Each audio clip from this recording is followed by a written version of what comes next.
दुश्मन की गोलियों का हम सामना करेंगे, दुश्मन की गोलियों का हम सामना करेंगे। हम आजाद ही रहे हैं, हम आजाद ही रहेंगे। वो जिंदगी ही क्या जिसमें देशभक्ति ना हो, और वो मौत ही क्या जिसमें सिजो तिरंगे में न लिपटी हो।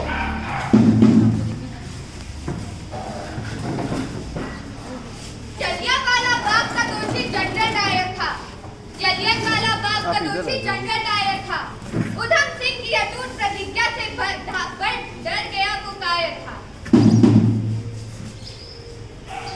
कुछ नशा तिरंगे की आन का है, कुछ नशा मातृभूमि की शान का है। हर जगह लहराएगा ये तिरंगा नशा, ये हिंदुस्तानी की शान का है। ना पूछो जमाने से कि क्या मेरी कहानी है, ना पूछो जमाने से कि क्या मेरी कहानी है। हमारी पहचान तो बस इतनी है कि हम हिंदुस्तानी हैं।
जिसे इतिहास के पन्ने चाहकर भी दफन नहीं कर सके।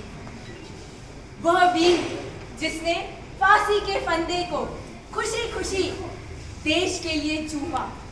वह वीर जिसने बेझिझक हमारे देश के लिए प्रतिशोध दिया। उन वीरों में से एक थे सरदार उधम सिंह। आज जब हम इस गाथा को सुनाते हैं तो एक तरफ गर्व होता है और दूसरी ओर अफसोस, सिर्फ इस बात का कि आज हम में से बहुत लोग हैं जो इस नाम से परिचित नहीं। आज हम आपको उनकी कहानी सुनाएंगे।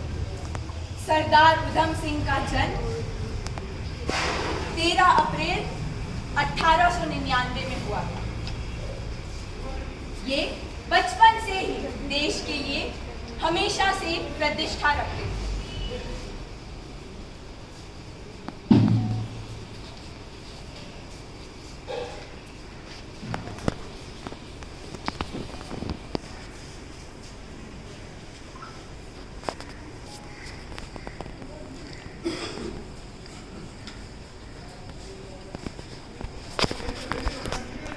मेरे देशवासियों, उन अंग्रेजों ने हमारे खेत जला दिया, हमारा घर उजाड़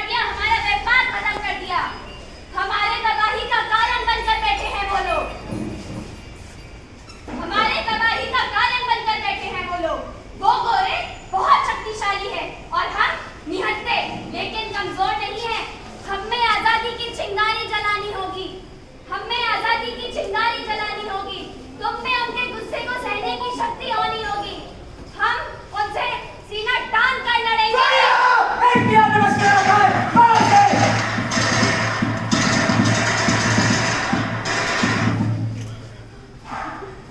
इन्हें बच्चे मार देते,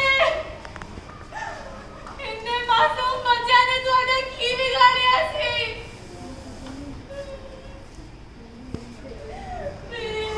मेरे बच्चे आए ना, मैंने चक ले।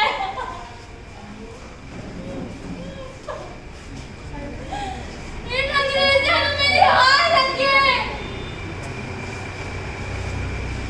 जैसा कि हमने देखा 13 अप्रैल 1919 जलियांवाला बाग में एक शांतिपूर्वक सभा बैठी गई। हजारों की संख्या में हमारे भाई बहन सब बैसाखी का त्योहार मनाने आए थे। शहर में कर्फ्यू लगा गया था। जनरल डायर को जालंधर से बुलाया गया और उन्हें यह आदेश दिया गया कि किसी भी हाल में इस सभा को तोड़ना है। जनरल डायर आए और उन्होंने बहुत ही क्रूरता से गोलियां बरसानी शुरू की। सरदार उधम सिंह बच निकले, मगर उन्होंने अपनी आंखों से जनरल डायर की क्रूरता देखी। वे उन हजारों निहत्थे भाई बहनों का गवाह थे जो कि जनरल डायर के आदेश पर गोलियों का शिकार हुए। तभी सरदार उधम सिंह ने प्रतिज्ञा ली उन भाई बहनों का प्रतिशोध लेने की जो कि आज इस जलियांवाला बाग कांड में मारे गए थे।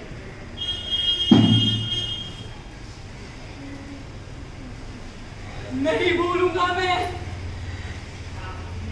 नहीं भूलूंगा इन जख्मों को मैं। उन मेरी जिंदगी का एक कोई मकसद है, उन मेरी जिंदगी का एक कोई मकसद है कि इन जलियांवाला बाग के दोषियों ने बदला लेना।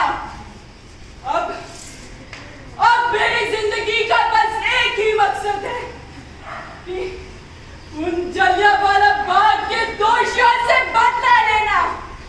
इनकलाब जिंदाबाद, इनकलाब जिंदाबाद।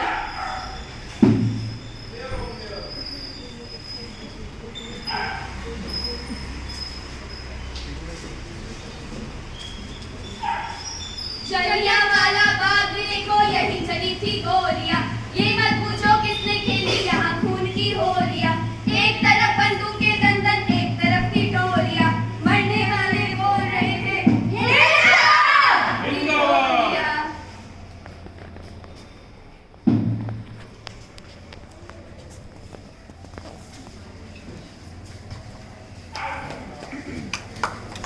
इस तरह उधम सिंह ने क्रांतिकारियों को के साथ वे जुड़ गए। उन्हें अपना बदला लेने का मौका मिला जलियांवाला बाग कांड के 21 साल बाद, जब उन्हें खबर मिली कि जनरल डायर पैक्सटन हॉल में एक सभा में आए हैं। उस सभा में हजारों लोगों में से एक थे हमारे उधम सिंह, जिन्होंने अपनी ओवरकोट में किताब के पृष्ठों के बीच अपनी रिवॉल्वर छुपाकर रखी। उन्होंने बेझिझक अपनी रिवॉल्वर निकाली और 3 गोलियां जनरल डायर के सीने पे चला दी।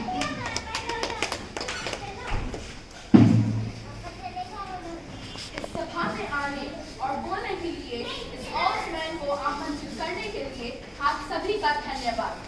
आपके सामने खड़ा ये ऑफिसर वही ऑफिसर है जो 10 मिनट में हजारों दुश्मनों को मारने से नहीं कतराता। आज जब ब्रिटिश एम्पायर की रक्षा की बात आती है तो अफ्रीका में भी अमृतसर वाले जलियांवाला बाग को दोहराने से नहीं कतरा होगा। तुम्हें ये मौका कभी नहीं मिलेगा।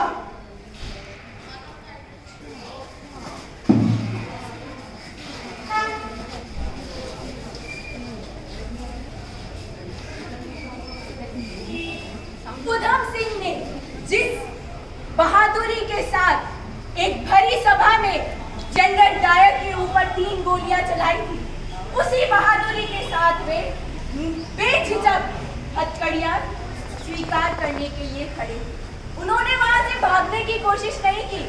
आइए देखते हैं उन्होंने क्या कहा। पकड़ो मुझे। अरे पकड़ो, डर क्यों रहे हो? ओह, पकड़ो। लेकिन मुझे एक बात नहीं समझ आई। तुम यहाँ से भाग भी तो सकते थे। तुम खुद अपने आप गिरफ्तार कैसे करा रहे हो? अगर आज मैं यहाँ से भाग जाता तो सिर्फ एक उधम सिंह रह जाता। आज मैं यहाँ से नहीं भागा तो हमारे भारत में हजारों उधम सिंह पैदा हुए हैं।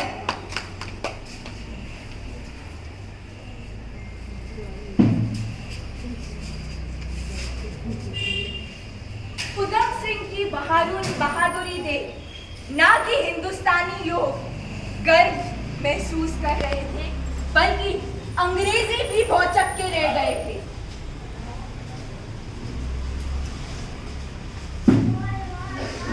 Order order. Mister Udham Singh, तुमने एक कत्ल किया है। हमारे किंग माइकल ओडायर की हत्या की है तुमने। तुम एक कैदी हो और तुम्हें कानून के हिसाब से अब तक मौत हो चुकी थी, लेकिन तुम यहाँ हो क्योंकि तुम्हें अपने बचाव के लिए कुछ कहना है। कहो।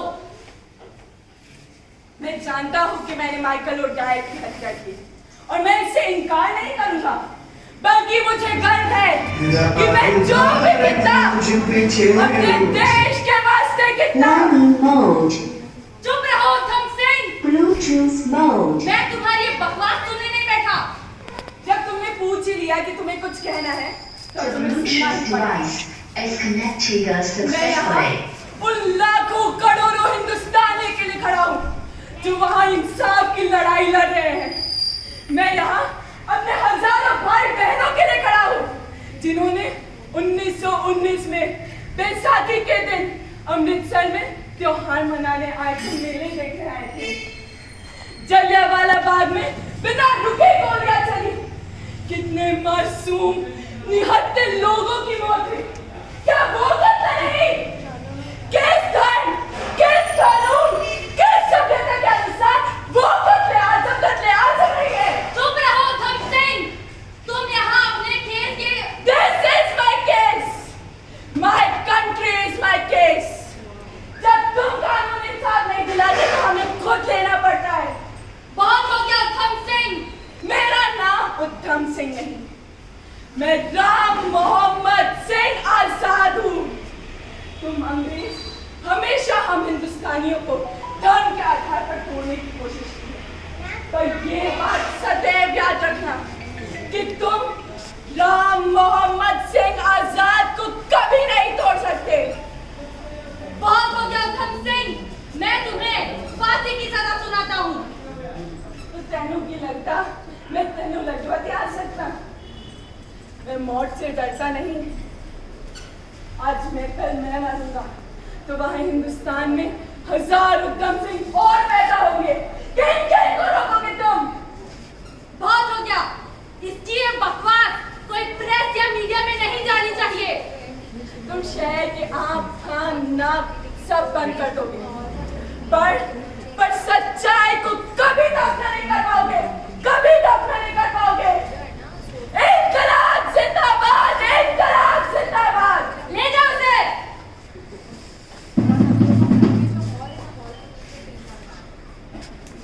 इसी तरह उधम सिंह को जेल भेजा गया और यहाँ पे उनकी लड़ाई रुकी नहीं। जेल में भी उन्हें जितने अत्याचारों का सामना करना पड़ा है भाइयों और बहनों, उसकी हम और आप कल्पना भी नहीं कर सकते। उन्हें जबरदस्ती खाना खिलाने की कोशिश की गई है। जेल की हालत देखकर उधम सिंह की आंखों में आंसू थे। उन्होंने इस हालत के लिए, अपनी भाई बहनों के लिए, वहाँ के लोगों के लिए, हमारे हिंदुस्तान के कैदियों के लिए 22 दिन का भूख हड़ताल शुरू किया। उन्हें अन्य प्रकार से खाना खिलाने की कोशिश की गई, पर वे डटे रहे। उन्होंने हार नहीं मानी। ले खाना खा।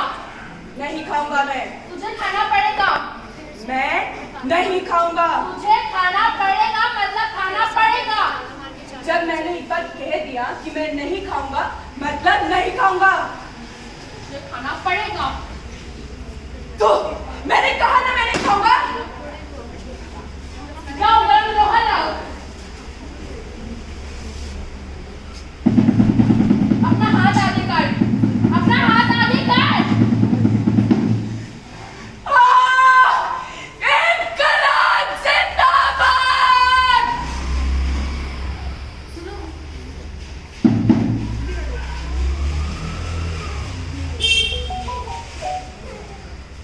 31 जुलाई 1940 इस दिन उधम सिंह ने गर्व से, खुशी से अपने मकसद को पूरा कर फांसी के फंदे को छुड़वाया।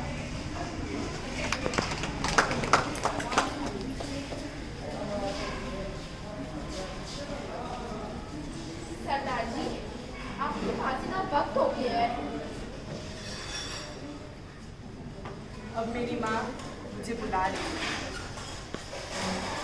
वाहेगुरु जी दा खालसा, वाहेगुरु।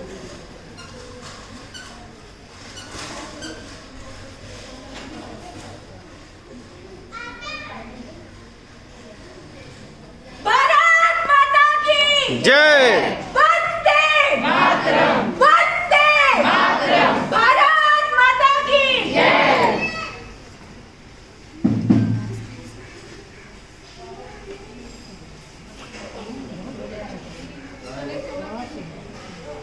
इनकलाब जिंदाबाद।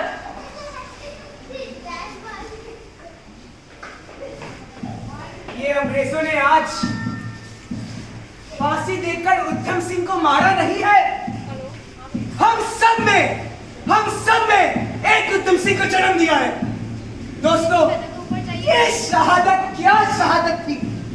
इन्होंने मुंह नहीं रखा, गर्व से सीना चौड़ा किया, फांसी के फंदे को चूमा और खुशी खुशी झूलते झूलते अपने प्राण को देश के लिए न्यौछावर कर दिया। क्या इस शहादत का कोई मोल चुका सकता है? नहीं। उन अंग्रेजों ने मेरे भारत, आपके भारत, हमारे मुल्क का अपमान किया, इस शहादत के साथ खिलवाड़ किया। क्या हम कभी ये शहादत भूल सकते हैं? नहीं। क्या हम कभी ये शहादत के साथ खिलवाड़ कर सकते हैं?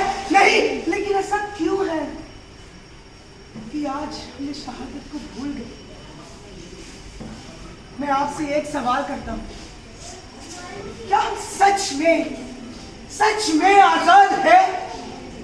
जो सपना हमारे शहीदों ने देखा था, सपना पूर्ण कर पाए? ये आजादी लाखों लाशों को पार करते हुए आई है। भगत सिंह, चंद्रशेखर आजाद, कनक लता, महात्मा गांधी, कितने लोगों ने हमारे देश के लिए अपना प्राण Bluetooth दिया। mode. लेकिन क्या वो स्वतंत्रता का सपना हम जी Bluetooth पाए? device is connected successfully. हमारी गंदी सोच, हमारा बलात्कारी सोच, हमारा छोटे छोटे बातों पर झगड़ना, बिगड़ना, बेईमानी, सब छोटी गंदी गंदगी से क्या हम मुक्त हो पाए? अगर आज हम इनसे आजाद नहीं होंगे तो माफ कीजिएगा, हमें कोई हक नहीं कि हम अपने आप को आजाद करें। उनका जो सपना था हम वो नहीं कर पाए, और इसके लिए उनका मोल जानने की, उनकी आजादी का मोल हम कभी नहीं समझ पाएंगे। वो बाप भी समझ सकता है जो कंधा देता है, जो चौथा कंधा अपने शहीद बेटे को देता है। वो माँ ही समझ सकती है जो अपने इकलौते बेटे को जन्म में खो देती, वो पत्नी जो अपने सुहाग खोल कर देती, वो बहन जो रक्षाबंधन में भाई की कलाई लगा के नहीं बांध सकती क्योंकि उसका भाई जन्म में अपना हाथ खो देता। उनकी शहादत का मोल हम तभी समझ पाएंगे जब हम सच में आजाद हो पाएंगे। और आजादी देश को मिल गई, लेकिन आपस में हम आजाद नहीं हुए। आप इस पे विचार कीजिए, इसके बारे में सोचिए कि जिन कारणों से उन्होंने अपना जान दिया था उन पर हम नहीं टिक पाएंगे। जब इस गंदगी से मुक्त होंगे तब हम सच में आजाद होंगे। और हमें उनका मोल समझ आएगा। भारत माता की जय! भारत माता की जय! भारत माता की जय! वंदे मातरम! वंदे मातरम! वंदे मातरम!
है मेरा, वो भारत देश है मेरा। जय भारत माता की जय! भारत माता की जय! बच्चा लोगों ने इतना सुंदर प्ले किया है, उनको देख के मुझे भी कुछ बोलने की इच्छा हो रही है। देखिए थोड़ा पीछे पीछे दोहराइए आप धीरे धीरे। हर हर बम बम बोलो रे बेली, हर हर बम बम बोलो रे बेली, हर हर बम बम बोलो रे बेली। भारत को इतिहास उजड़ो, भारत को इतिहास उजड़ो, छीनो पानो खोलो रे बेली, हर हर बम बम बोलो रे बेली, हर हर बम बम बोलो रे बेली। अमर सिंह राठौड़ सूरमो गाल सलावत गाड़ी, सिंह भरे दरबार धड़ू के नाड़ दूसरी बांधी। छोड़ तकत साजा भाग्यो हो खिड़की जड़ली आदिल बेली, हर हर बम बम बोलो रे बेली, हर हर बम बम बोलो रे बेली। भारत को इतिहास उजड़ो, भारत को इतिहास उजड़ो, छिनो पानो खोलो रे बेली, हर हर बम बम बोलो रे बेली। अब सुनिए उधम सिंह जी के बारे में। जलियांवाला बाग मायने दायर जुल्म करो भारी, जलियांवाला बाग मायने दायर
खामोश तालियां बजाते हैं, लेकिन